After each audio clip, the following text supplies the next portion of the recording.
Here's a question we don't ask ourselves very often: is more power better? Yet that's something we pondered during the launch of the all-new 10th generation Honda Civic, at which we drove both the new base 2.0-litre engine and the more powerful 1.5-litre turbocharged 4.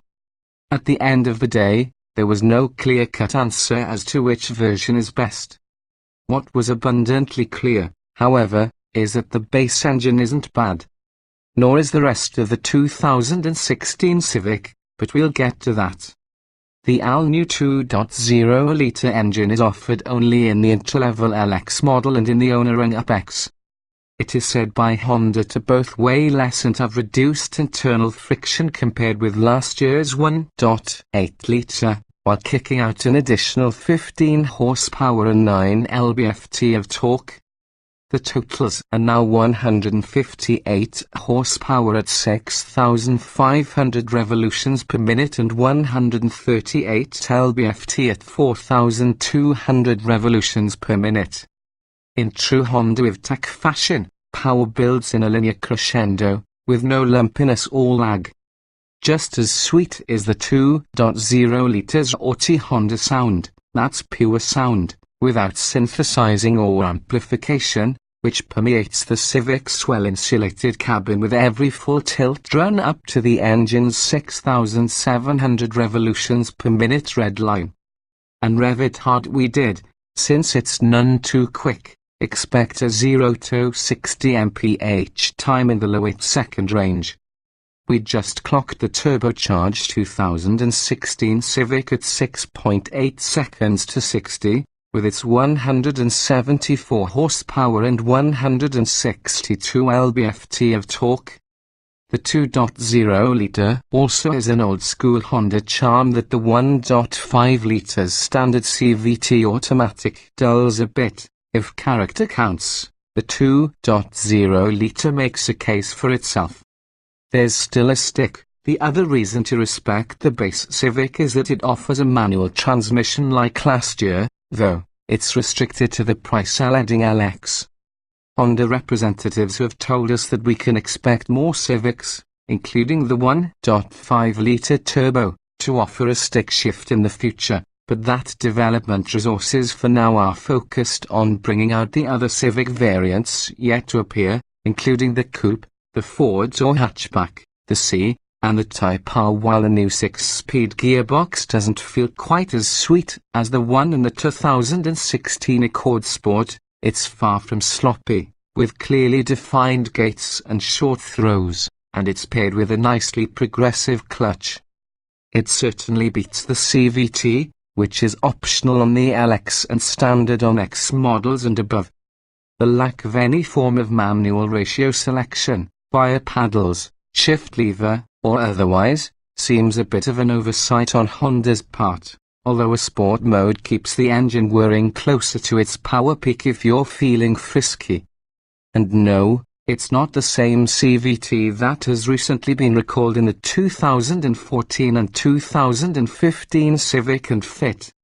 Like other Civics, the base model turns in quickly and rotates with heroically little front-end push, although all of the models we drove would benefit from more tire grip.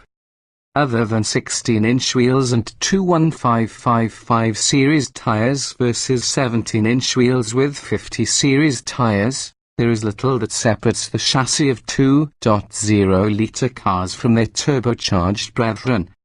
They do weigh some 150 pounds less, however, much of which comes off the front axle for somewhat improved front-to-rear weight distribution. 59.640.4 for the 2.0-litre compared with 61.338.7 for the 1.5-litre. The Civic 2.0 also has a refreshing sense of lightness and sharpness, the slight dead spot in the steering notwithstanding. Designers, arise. As for the rest of the 2016 Civic, the improvements cannot be understated. Its design is sleek and fastback-like, with a large, severely raked greenhouse that no longer includes frumpy front quarter windows. The front fenders feature bulges over the wheel arches, and the body overall has plenty of sculpting. The rear three-quarter view is the most distinctive, owing to the standard shaped LED tail lamps, tapering windows, and sunken backlight. This is a highly styled automobile. After years of sleepy aesthetics from Honda, we can now consider the automaker's design team to be fully awake. The cabin environs seem simultaneously more modern and more intimate, thanks to the wide dashboard design, an in-lower front hip point, and taller toted center console that cossets the front passengers. An old Honda trait has returned in the form of the remarkably low windshield cowl, which has dropped 1.6 inches and allows an expansive view of the road ahead. Civic pricing starts at $19,475 for the LX and $21,875 for the better equipped X, with prices for the turbo models rising from there. But even at the LX level, the Civic is no stripper, with its standard digital speedometer, automatic climate control, comfortable cloth seats, electronic parking brake, automatic headlamps, and more. Opting for the X yields a full digital dashboard, Honda's nifty lane watch camera system, remote engine starting, a power sunroof, heated mirrors, Apple CarPlay, Android Auto, alloy wheels versus steel eyes with wheel covers, and the aforementioned CVT. The X also brings Honda's annoying flat-panel display audio system that begs for a volume knob. Thankfully, the Civic's new steering wheel-mounted audio controls help minimize the use of said touchscreen. We offer more opinions about the Civic's newfound goodness and some of its shortcomings in our instrumented test of the Top Dog Touring model, which comes with many more gadgets and gizmos, as well as the 1.5-litre turbocharged engine. Whether that engine is the more desirable of the two is debatable, but our positive experience with the 2.0-litre model suggests that Honda has once again taken up the cause of building basic transportation that doesn't feel basic.